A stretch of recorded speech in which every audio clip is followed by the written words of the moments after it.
Hi friends, it's happening. I'm going to do my favorite books of 2022 video. It is January 3rd, 2023, so we are officially in the new year. I already feel like I'm behind, even though we're only 3 days into the new year and doing this video now.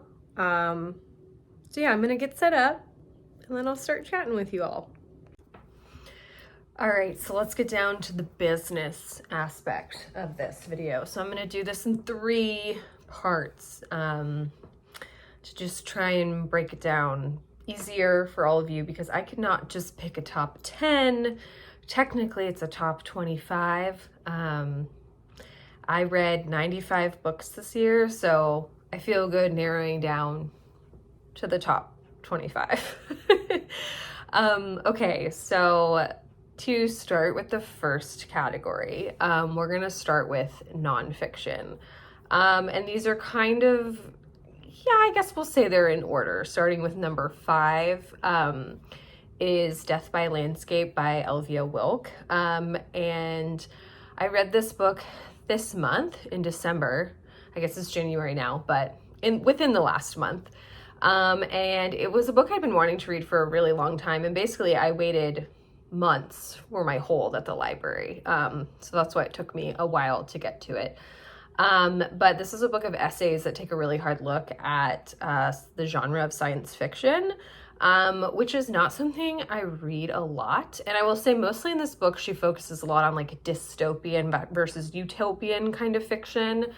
And I just thought that her takes and her imagination about this genre were really insightful, particularly what people are trying to say with science fiction. So I really appreciated this book and really, really loved it. I wish I owned a copy, but of course, it's back to the library. Okay, so then number 4, I actually do have a copy of this. This is Whole Studies by Hilary Plum.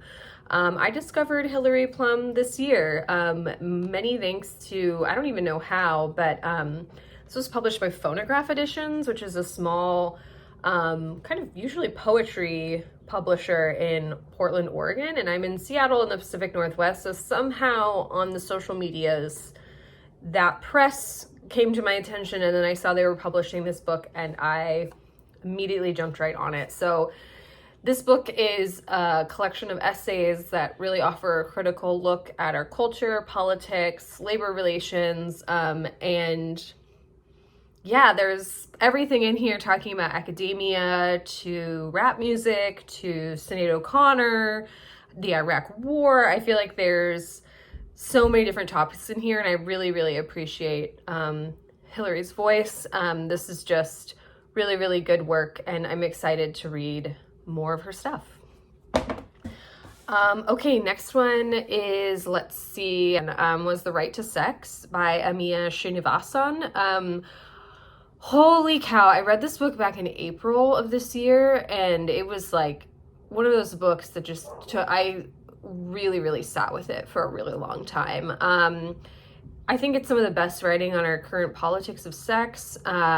She really doesn't leave anything untouched, and she really looks hard at issues and weighs both sides. You can definitely tell she's a philosophy professor. She's at heart a philosopher, so she really, really weighs these different takes on this subject, and I really, really think this is such a valuable essay collection. And then number 2 is, of course, we can say this is sort of number 1, because when I say my number 1, you all are going to laugh at me because I kind of feel like a little bit of a dum-dum. But anyway, so number 2, hold up on that, is Journal of Solitude by May Sarton. And this book was perfect. It follows May Sarton's journal entries for about a year while she lives alone in her home in New England, and it's just such a gorgeous rumination on life and living and loneliness and beauty and truth and all these things, and I underlined so much of it, and I actually loaned my copy to a friend, which I was like, you have to give it back because it has all my annotations.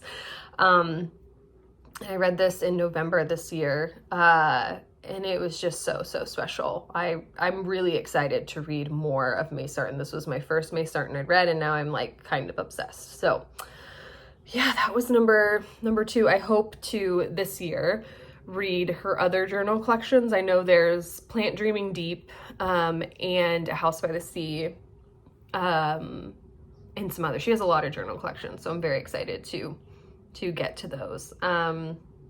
Okay, so number 1 of what I thought was a nonfiction book. I genuinely thought this book was nonfiction. And when I was reading it, I thought it was a memoir. And so, you know what, I internalized it as nonfiction, and I loved it so much that I put it as my number 1 nonfiction of the year. And guess what, y'all? It's a fiction book. It's fully fiction. But let's be honest, it's autofiction. So where does that line draw? I don't know. I'm sorry to Daisy Hildyard. Sorry about this, but you are my number 1 nonfiction book of the year, because I get to decide what I want genres to be for myself, apparently. So yeah, Emergency by Daisy Hildyard. I really read this thinking it was a memoir. And whether it is or not, whatever, I think it's one of the best subtleties of kind of climate change, growing up in the midst of globalization and climate change, that I've read. And I really love how it was explored specifically through her childhood, growing up lower middle class in a rural part of England. It was just a really, really wonderful book. And it was kind of advertised as a COVID book, but it's really not. It's like not even, like, not cheesy in any of the ways that I feel like a COVID book tends to be, is what I've found. But I just really, really adored this book so much. Nonfiction or fiction, either way, we make our own rules. Okay. So that was all my favorite nonfiction this year. I'm a way bigger fiction reader, so as you can see, I only have a top 5 for nonfiction because the majority of my reads this year were fiction. So now let's get into that. Okay, so we're gonna start with my top 10 new release fiction of 2022. I wouldn't say I don't read a ton of new releases because, one, budget reasons. I don't like to buy new releases because a new hardback book is just like too much money for me. And unless I'm either getting it gifted by the publisher or I'm getting it from the library, I'm very often not buying a brand new book.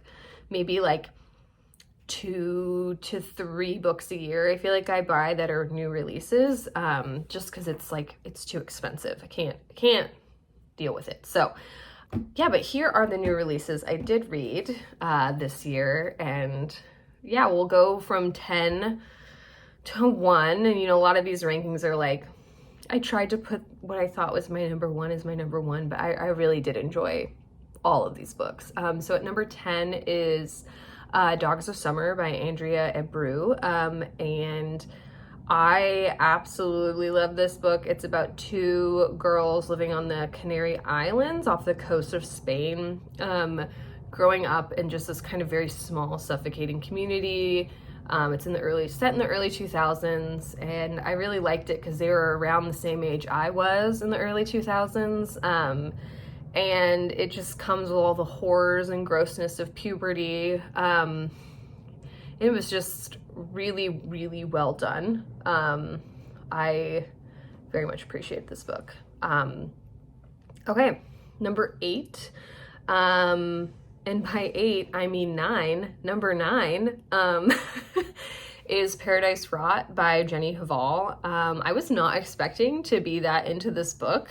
Because usually when people are like, it's gross, I'm like, I'm usually not into like weird, gross, trippy stuff, but I really liked this book. It follows a young girl who is studying abroad, I believe in Australia, in a coastal town, and she's originally from Norway, I think, or some Scandinavian country. And it's all about how, like, kind of being away from home in this new environment, and she's renting this apartment with this girl, and the apartment sort of is its own character in the book. It's like molding and rotting, and our main character is discovering her sexuality and growing up and trying to understand what it means to be away from home. And I really loved how it was connected to the earth. And actually, Elvia Wilk talks about this book in Death by Landscape in one of her essays. So that was really cool. And I just thought it was a really creative and like queer and just really interesting way to kind of like look at sexuality and like sensual experiences. So loved Paradise Rot. Okay, so number 8, I read My Phantoms by Gwendolyn Riley. I read this in, I believe, November, and I don't know what I was expecting. I wasn't expecting much. I just got it on hold at the library, and I was like, okay, I'll give this one a shot. And oh my gosh, it was such a great, like, nuanced and sharp look at like one's relationship with complicated parents you like don't really like, who kind of suck. And like, I thought the dialogue in this book was so good, and it was so funny. The mom, there's this whole part where she gives her mom the Elena Ferrante Neapolitan Quartet books to try and like make a connection with her. And her mom's like, I don't even, who's Lila, Lily? Who are these characters? She's like, I can't remember who it is. I'm not feeling the Ferrante fever. And I don't know why, it just made me laugh so hard. And it was also really heartbreaking. Like, it was a really, really well done, smart book that I really enjoyed. Okay, then number 7 is Higher Ground by Anka Stelling. I read this earlier in the year, maybe in the spring, I want to say March perhaps. And this is just a perfect novel about class and the subtleties of class, particularly people who maybe signal that they're within the same class, but they're really not. Maybe aesthetically and culturally they signal that, but it's very different when one has more means than the other person when it really comes down to it. And I really appreciated that nuance, and I think that those conversations need to be had more. And yeah, it was just a wonderful book. I don't know if this book, also to clarify, was a 2022 release. I want to say it came out in 2021, but it didn't seem like old enough to be considered a backlist book, so I put it in this category.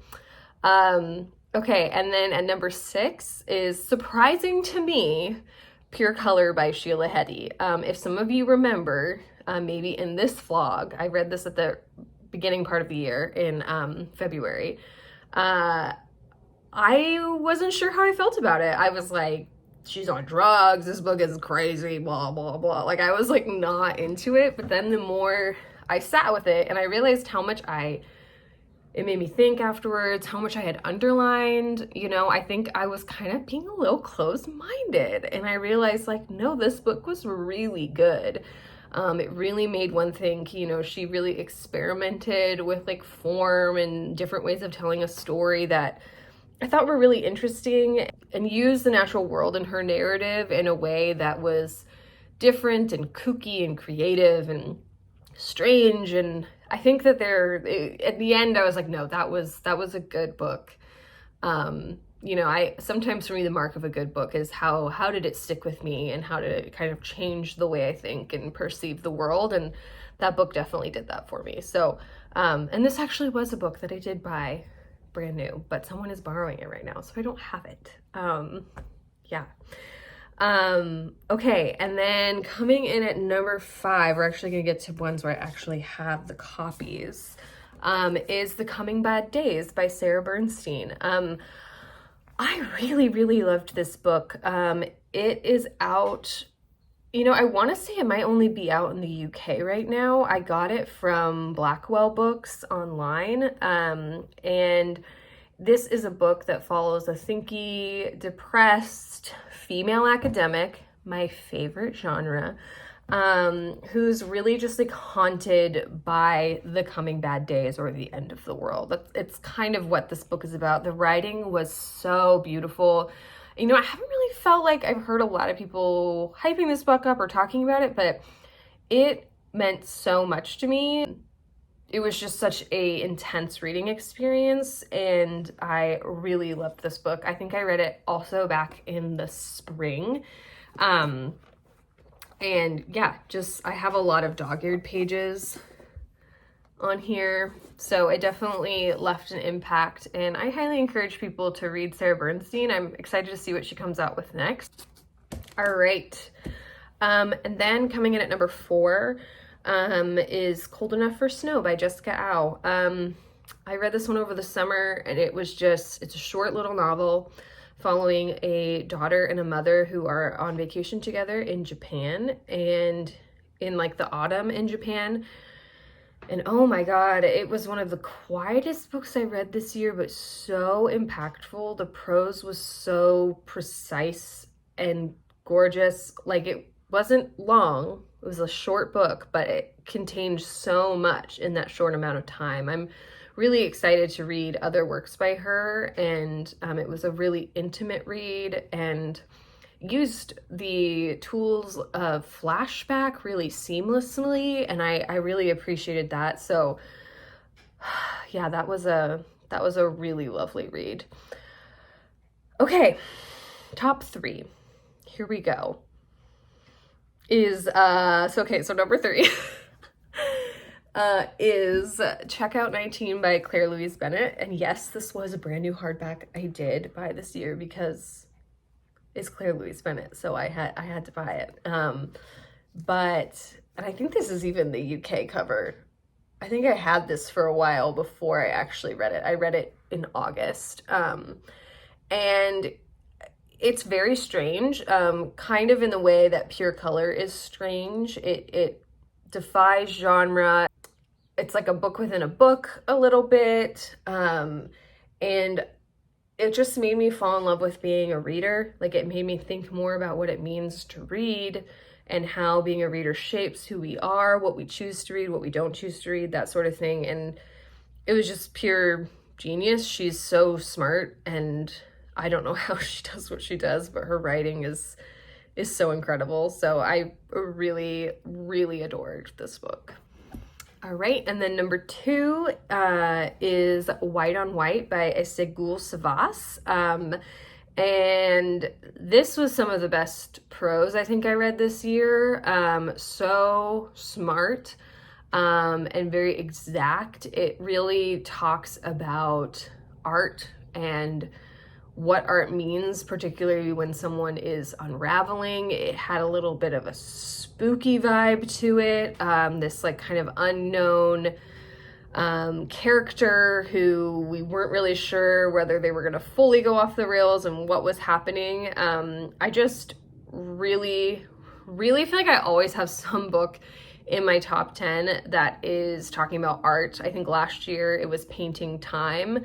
And this year it's White on White. I just thought that this was such a beautiful look at art making and the complications that come with it, and especially being a woman artist and a woman academic. And yeah, it was just so good. I loved it. Okay, now we are at number one of my best new release of the year. And I feel like it's kind of a 2-in-1, but I don't have the other book with me because it was from the library, but is Boulder by Ava Baltazar. So I feel like this has been making the rounds and all that, but I think she's one of my new favorite writers that I discovered this year. She's a poet first, and so her prose is very poetic. She uses language in a way I wasn't even sure language could be used. Both of her books, Permafrost and Boulder, both of these books follow women who are very much their own person, meaning they operate in the world in a different way than expectations of the world. I love how her novels explore queerness, how they explore feeling extremely depressed, survival, love, the complications of love. I really, really I'm just so grateful for Boulder and permafrost.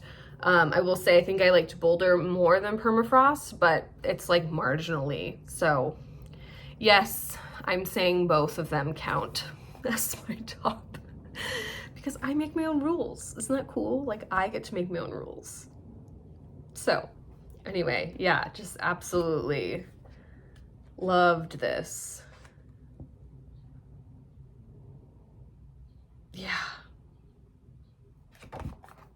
Beautiful. Okay, so those are my new releases, top new releases of 2022. Okay, now we're gonna get into backlist titles. So my top backlist fiction for 2022. And I don't know, I read a lot of, not a lot, but things that were published quite a bit ago that I really, really fell in love with. And I'm hoping to read more backlist in 2023 because there's just so much good stuff out there. And the first one I want to start with, so at number 10 is The Hour of the Star by Clarice Lispector. I read this book back in September. It was my first Clarice Lispector, and it was one of those books when I started reading it, I was like, I know this is going to be incredible. I know this language is going to blow me away. And it did. It did not disappoint. And really the story is such a wonderful, unwavering look at poverty and the vulnerability that comes with that, and all wrapped up in Lispector's like razor sharp prose. It was perfection. Okay, and then at number 9 is Abigail by Magda Sabo. This was the perfect plot-driven novel. This was probably like the most fun book I read this year. It's a book set in Hungary during World War II. As you know, Magda Sabo is a Hungarian writer. I think this book was written in the 60s. And it's about a young girl at a very religious boarding school who gets sent away by her father because he needs to keep her safe during the war because he is in the resistance fight against Germany and their occupation of Hungary. And what follows is just all the boarding school antics that one would follow: pranks, fights, girls leaving each other out, making fun of their teachers, like just all these good things under this like incredible, mysterious backdrop of what's going on in the resistance, who is Abigail, all these things. It was so good. It's like such a good plotty novel. I really, really loved it. Okay, so then in number 8 is In the Distance by Hernan Diaz. I read that this July while I started hiking the John Muir Trail, which didn't end up working out for me, but that's totally okay because it was great to read in the distance for the little bit that I was on the trail. And this is a Western. I would call this book a Western that I think really defies all the tropes of a Western. And it was some pretty incredible writing. I really want to read Trust by Hernan Diaz for 2023. Again, new release that I didn't want to buy. So we'll see when I can get my hands on a copy of that. I will definitely be reading his other works. Okay, so then number 7 was another kind of re-release title. I have a couple of those on here, but O Caledonia by Elspeth Barker. So this was originally published, what is in the front here? Oh, an old Guggenheim thing from 2019 when I was in New York. Why is that in here? So this was republished this year by Scribner, and it had been out of print since I think the 90s when it was first published, and I loved this book. Another great little plotty book involving a young girl who feels like she lives on the outskirts and is sent to boarding school. It was really dark, darker than you would think. And it kind of reminded me of I Capture the Castle by Dodie Smith. And I thought the writing was absolutely incredible. I read it this fall. It was such a perfect fall read, and I will probably want to read this again too. I really, really enjoyed it. Okay, number 6. I read Lucy by Jamaica Kincaid in November of this year. And I think I read it while I was on my trip in New York, which was really special. And it was my first fiction by Jamaica Kincaid. I had read A Small Place earlier this year, her essay on kind of Antigua and colonialism. But Lucy was my first fiction of her, and oh my God, Lucy is such an incredible character, such a good character-driven story. I love how Jamaica Kincaid deals with race and class in this book in a way that's so refreshing than a lot of, sometimes it feels like the repetitive ways a lot of modern books are taking on the race and class conversation. I just love how Lucy was such an independent, forthright, bold character amidst the situation she was living in. It was so well done. I absolutely loved it. Yeah, I think I left it with Rebecca when I was staying with Rebecca and was like, give this to somebody because I want somebody to read it because it's just such a good book. Okay, so coming in, we're getting to the top 5 now, was Mrs. Dalloway by Virginia Woolf. This was the first book I read of 2022. So I read it basically a year ago. It was such a good way to start off the year. I think I'm always going to start my year off with Woolf. I just finished To the Lighthouse. More on that later. Gosh, this was such a good book. It was the first fiction I'd read by Woolf. All I had read before was A Room of One's Own. And I was completely blown away. Like I was thinking, oh, it was written in the 20s. Like, oh, it's not going to be relevant, blah, blah, blah. Like, it's so modern and so trippy and creative and weird. Like, I have this whole theory about like Virginia Woolf and like sci-fi. Like there's like this sci-fi element to Virginia Woolf that I haven't fully articulated yet. So I'm not going to make myself sound stupid, but the way she just unearths everything and unearths what it means to be alive in all of her books is like such a gift. And reading this was such a gift. And I'm just so grateful for this writer and yeah, for this book. It was amazing. Okay. We're on number 4. So number 4 read of 2022 backlisted, and this is a recent backlist, but still calling it a backlist, was The Idiot by Elif Batuman. So true story is that I started reading this in, I want to say 2020, but I only got like less than halfway through because I was borrowing it from an old roommate and they needed the book back. And then I kind of forgot about it. And then Either Or came out and I was like, oh, I really need to like truly read The Idiot. So I read it this summer. Such a good summer read. Oh, it was so good.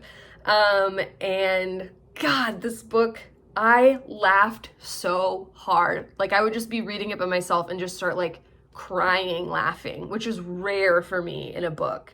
And like, the kind of humor that's like, it's so funny, like it's so smart that you're like, what? How did she even come up with that? And like our main character, Celine, is like, she's so real and such an 18-year-old, such a 19-year-old. Like I just fell in love with her, and like she's such a great character. And I think that's what makes this book so good. And I'm very excited to read Either Or. I actually did buy a brand new copy of that, but here I am still having not read it. I think I'm waiting. I'm going to a warm tropical place in like 4 weeks, aka I'm going to Hawaii. I can't even believe I'm going either. It's like a whole thing. I'm like freaking out about it, but I think I'm going to try and read Either Or there because it feels like such a beach read, like such a good vacation novel. So I think I'm going to read it then. Anyway, this was number 4 and I adored it. Okay. Number 3, for top 3 backlisted books, is Milkman by Anna Burns. So I read this over the summer. More so, I should say, I listened to it, and that was the game changer for me. I tried to read this book maybe at the end of 2020, and I just couldn't. It was hard. This book is challenging. This is not an easy book to read. And I found when I started listening to it on audio, it flowed and moved so much better, and it started to make more sense because it's written in essentially the way that like the Irish dialect talks. I don't know if you have watched Dairy Girls or any sort of Irish show, but the way that they communicate it's how this is written. It's very stream of consciousness. And having it read aloud to me made it make so much sense. God, I just thought this book was a masterpiece. Like, that she wrote this. It's incredible. And it's incredible how she was really able to take that dialogue and that way of thinking and put it on the page. I think was something that in itself, of course it won the Booker Prize. Like, oh my gosh. Yeah, and the subject matter of, the troubles in Ireland and the violence that this girl is living with, and it's dark, but it's also like funny. Like, I couldn't get over the part of her being poisoned. I'm sorry if that's a spoiler, but like it was so darkly funny, like so perfect. Like, God, it was like so good. So loved Milkman. It was one of those reading experiences where it's like I couldn't believe what I was reading. It was so incredible. Okay, top 2.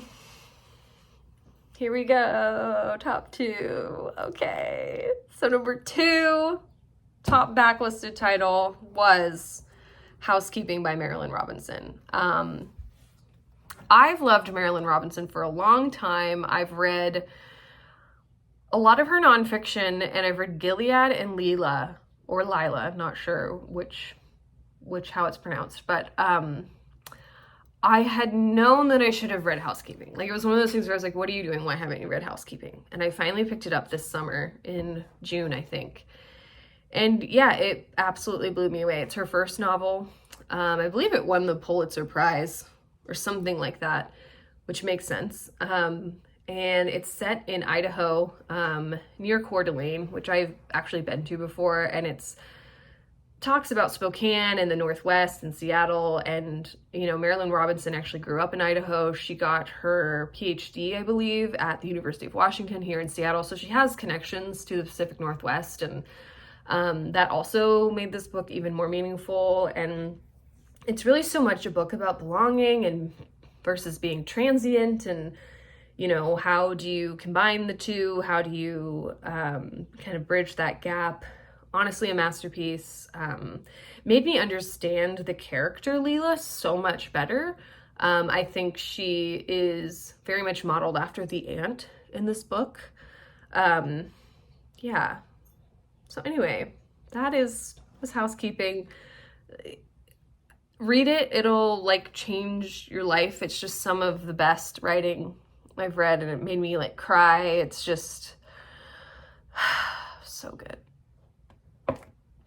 Okay, number 1, and I'm kind of surprised this is my number 1, but I think it's my number 1 because of how much it made me think and how much it really changed my perspective on how I see the world. And also that I think the form of this book was so creative in how it kind of takes the feminist novel and just uses this really kind of weird sci-fi like trope, but in such a smart way.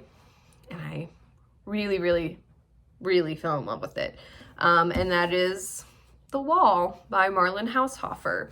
Marlene Haushofer was an Austrian writer who wrote during the post-war period in Austria, so 50s, 60s, 70s. And yeah, I got this book from New Directions. Thank you, New Directions. They republished this work and retranslated it, I think, this year. Did it have a new translation? I don't know if... Nope, it's not a new translation. Yeah, so it was translated in 1990. It's the same translation, but yeah, it's this like dystopian feminist classic that I didn't think I would like. I thought I'd like it, but not as much as I did. And there's something about the woman in the story and her take on survival and what it meant to be alone and in the wilderness, trapped from the outside world, with animals. Like that's basically all she had. And I feel like you could analyze this book forever. And if people don't know, Claire Louise Bennett's Pond is kind of harkens to this book quite a bit, which now I want to reread so I can better, I think, understand it. But anyway, I absolutely adored this book, and I hope everyone gives it a shot. It really makes us think like how we live as a society, how we live in community, how we take care of one another. What does it mean to take care of each other? What does surviving mean as a way of caretaking? I think that's what this book talks, like survival as care in a way. She talks about how she would like to just kill herself, but she can't, because she has to care for her cow. She has to care for the dog. If she's not there, who's going to care for them? And I don't know. I think it speaks to so much about the truth of what it means to be human, and it just blew me away. Absolutely loved it. Perfect, gorgeous, all the things. Here's all the things in print that I have. I don't have a lot of things in print, but here's some of them. Okay, you guys, that was the top books of 2022. I posted them all on my Instagram. Was it a little redundant to do this here? Probably, but I felt like if I'm going to be a booktuber, I got to at least do a yearly wrap up. I've been pretty lazy as of late and have not been doing a lot of filming. And I was like, okay, get it together, Julie. Let's do a 2022 wrap up. So I did it. Hopefully, I'll try and be more consistent over 2023 on BookTube. It might be like less, but consistently less.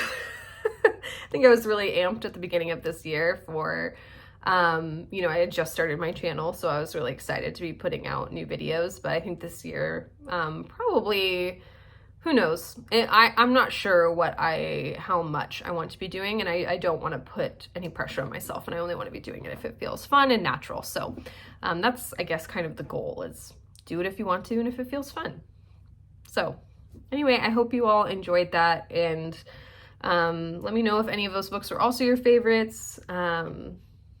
Yeah, happy reading for 2023. Hope you all are having a lovely new year, and hopefully I'll be back here soon. Bye.